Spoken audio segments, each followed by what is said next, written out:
entrevista en Monte Casa de Arte. Vamos a hablar un ratito con Erika Montenegro, que es la coordinadora de la Oficina de la Mujer del Poder Judicial de Jujuy. ¿Cómo andás, Erika? Y gracias por venir. Bueno, buenas tardes a todos, a toda la audiencia, a quienes nos escuchan. Y bueno, gracias por sumarme a este precioso espacio.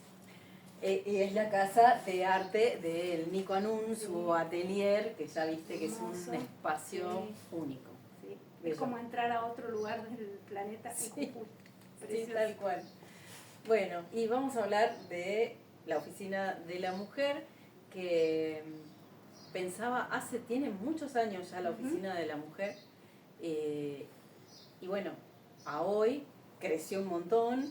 Me gustaría que nos cuentes un poco desde cuándo y cómo fue creciendo, cómo fue evolucionando esa tarea que hacen.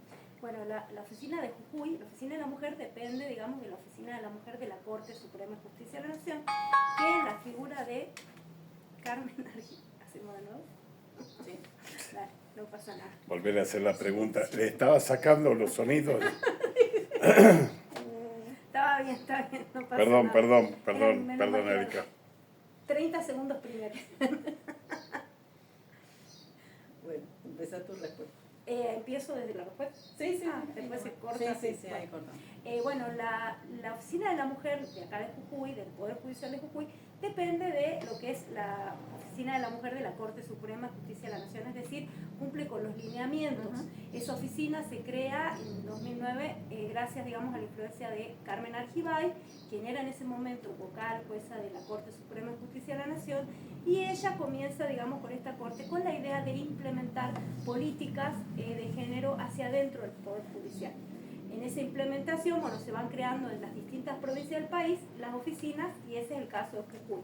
Que Jujuy se va a crear en 2011 y va a empezar con un grupo de replicadoras de talleres específicos que tenía la Corte Suprema de Justicia de la Nación en toda lo que era sensibilización en perspectiva de género y en violencia de género.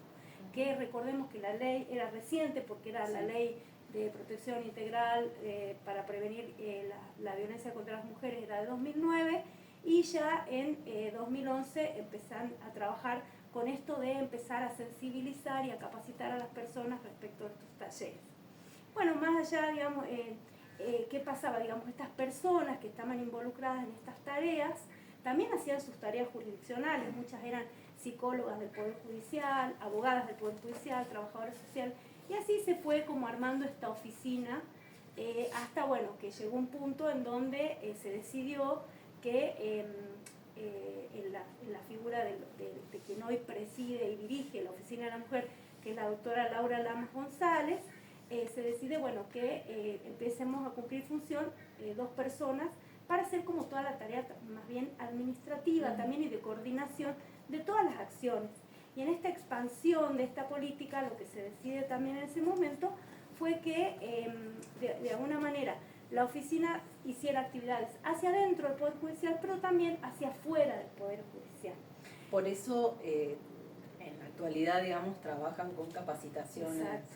En toda la Entonces, provincia. claro, a partir de, digamos, la doctora Laura Lamas González ya está desde 2022, y ella decide armar un proyecto que se llama Trabajando Juntos, digamos, en esta idea de tender puentes con la comunidad. Y nosotros lo que veníamos viendo era cómo, digamos, de alguna manera las buenas prácticas en el acceso a justicia fortalecían los lazos con la comunidad. Y además nosotros, al salir a las comunidades, un poco lo que hacemos es mostrarle a las personas y sobre todo sensibilizar en materia de violencias de género cuáles son, digamos, los dispositivos y las articulaciones que tenemos hacia dentro de la justicia.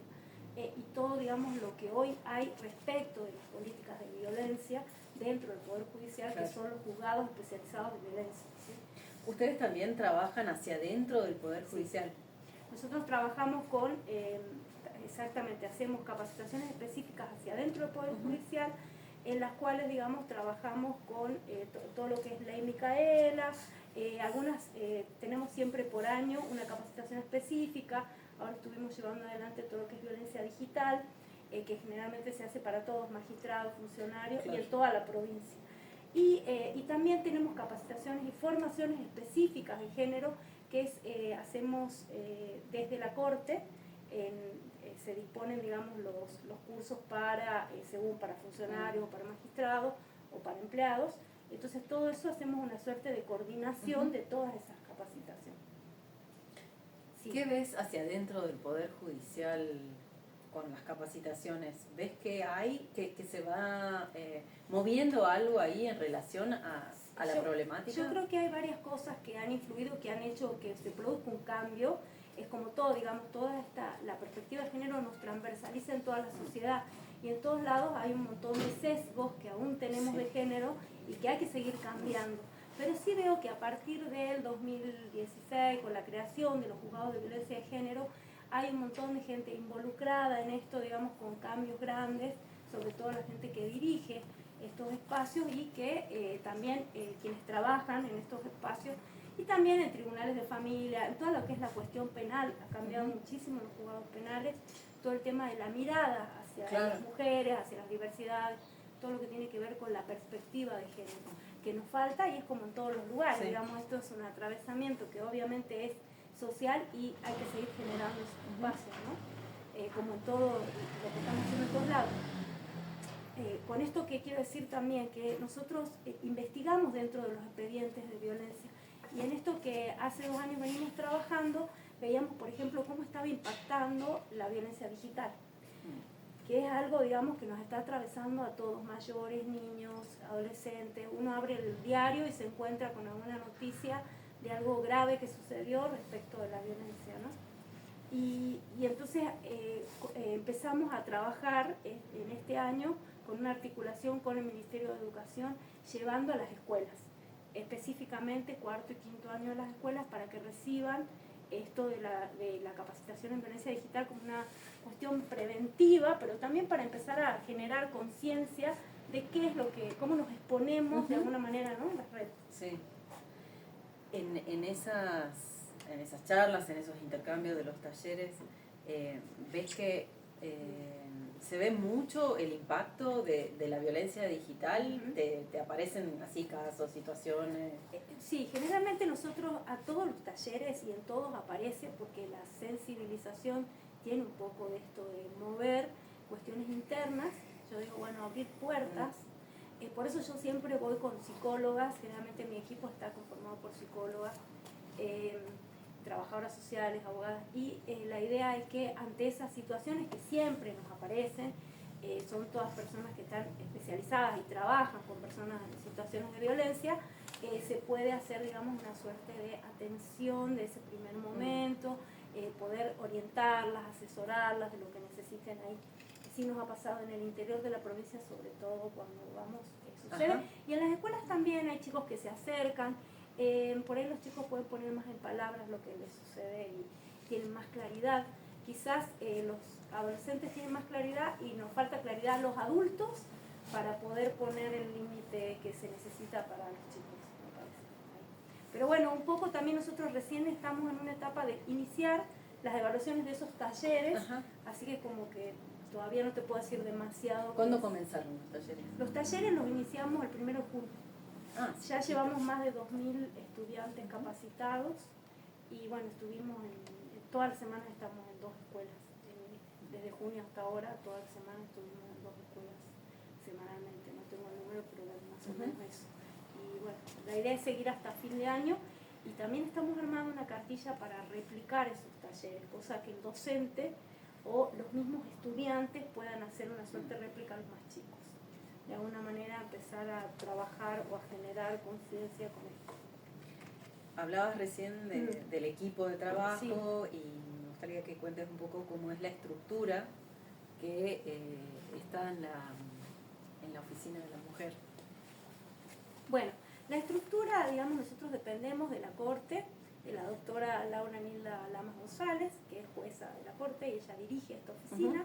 Después coordino yo las acciones, digamos, de todo lo que se hace. Tenemos un equipo interdisciplinario compuesto por 3 psicólogas, que además de estar en la oficina y colaborar con todo el listado de talleres, y bueno, también escribimos algunos papers, ellas también trabajan en juzgados de violencia de género, juzgados de menores, así que tienen como distintas tareas, se suman a la nuestra. También contamos con una fotógrafa y bueno, siempre digamos del Poder Judicial en la mano que necesitamos de alguna otra área la tenemos. Somos muy poquitas, es una estructura muy pequeña, pero bueno, tratando de abarcar y hacer la mayor cantidad de actividades posible. Claro. Y pensaba, bueno, en todo este camino... Además, sí. me olvidaba, ¿no? Esto como muy importante, en esta oficina quienes colaboran, digamos, mucho son los jueces de violencia de género. Ellos colaboran, ahora tenemos por ejemplo, tenemos un programa radial, una columna que le está llevando adelante eso me ellos, sí. O entrando. todo lo que es, digamos, investigación, expedientes para abrirnos el campo para que nosotros podamos investigar. Muchas de las actividades que se proponen las estudiamos con ellos, con ellas. Así que bueno, sí, también. Bueno, el tema de los expedientes, digamos, el acceso a los expedientes es lo que da pie a... recuerdo que en aquel momento, cuando inició la Oficina de la Mujer, trabajaban con, bueno, casos de femicidio, como inicialmente, ¿no? El material, el material de trabajo para ese tipo de estadísticas, de registros, ¿lo hacen a través de los expedientes o a partir de los expedientes? Sí, porque nosotros llevamos el registro de femicidio de la Justicia Nacional, ¿sí? Somos encargadas en la provincia de Jujuy de elevar, digamos, esa información a la Corte Suprema de Justicia de la Nación, que la Oficina de la Mujer de la Corte es quien realiza esto de... nosotros lo único que le damos son los datos. Y esos datos, ¿cómo se extraen? Esos datos se extraen de los expedientes. Generalmente el expediente, digamos, cuando sucede el femicidio, va primero por la vía penal, digamos, por la vía de investigación, esto le corresponde al Ministerio Público de la Acusación, y generalmente trabajamos en una suerte, digamos, de articulación, donde ellos, digamos, la información que nosotros necesitamos para algún caso nos la imparten, sino también nosotros en tribunales hoy contamos con la Oficina de Gestión Judicial Penal, que es quien también nos otorga esos datos, y esos datos a su vez, digamos, la Oficina de la Mujer de la Corte los transversaliza con información que viene de los diarios, de los medios de comunicación. Okay. Se usa también entonces material publicado. Sí, exactamente, lo utilizamos. Y también utilizamos lo que es material del Consejo Provincial de la Mujer, que ellos en el Consejo hacen una suerte de acompañamiento directo a los familiares de víctimas de femicidio. Entonces a veces hay detalles, sobre todo en los temas que tienen que ver con la interseccionalidad, como datos más específicos que a veces no aparecen en el expediente, pero que ellos los tienen y que bueno, para completar finalmente nos los ofrecen. Así que un poco se arma de esa manera. Estamos tratando de, siempre digamos, el dato sale del expediente, por eso es el registro de la Justicia Nacional de todo el país, ¿sí? Así que eso. Bien. ¿Los objetivos de la Oficina de la Mujer siempre fueron los mismos o se fueron cambiando, se fueron ajustando? Los objetivos creo que van cambiando de acuerdo a las realidades, ¿no? Justamente cuando se inició era hablar justamente de la implementación de la perspectiva de género hacia adentro del Poder Judicial, que es algo que se sostiene, como te dije al principio, algo que nos cruza, transversal y tenemos que seguir trabajando. Pero también hay otra cuestión que es qué pasa hacia afuera cuando nosotros vemos las maneras de mejorar el acceso a la justicia para personas con discapacidad, para mujeres, para niñas, para adolescentes. Entonces, de alguna manera ahí, también en esa suerte de esos grandes objetivos, y que me parece que el otro tema de la complejidad que tiene la violencia y que tiene muchos problemas es que necesitamos articular sí o sí con otros espacios del Estado y de las organizaciones de la sociedad civil también, porque es una lucha que la tenemos que hacer en comunidad. Todo lo que sea prevención y cuidado, si no lo hacemos desde la comunidad, y bueno, en todos los lugares va a estar complicado de que podamos salir, ¿no?, de esta situación. Sí. La última que te hago, los proyectos. O sea, hasta fin de año casi tienen estos talleres. Sí, pero bueno, después, ¿cómo sigue todo eso que se va pensando? Los desafíos, siempre hay un montón de cosas. Bueno, no sé, ahora estamos generando, digamos, un informe que tiene que ver con poder evaluar todos estos talleres que se hicieron, pero también escribir esto de la réplica para que el docente que se encuentra en una situación pueda saber cómo manejar esas situaciones o que seguir trabajando desde los ámbitos escolares, que también estuvimos trabajando con directores, con supervisores, con docentes. Así que bueno, un poco eso por lo que es la violencia digital. También tenemos esto de seguir trabajando con las comunidades. Y bueno, y para el año que viene, una vez que salgan todas esas evaluaciones, veremos a ver cómo nos fue y cómo seguimos, ¿no? Claro. Bueno, gracias por venir. No, gracias a vos. Gracias, Luis.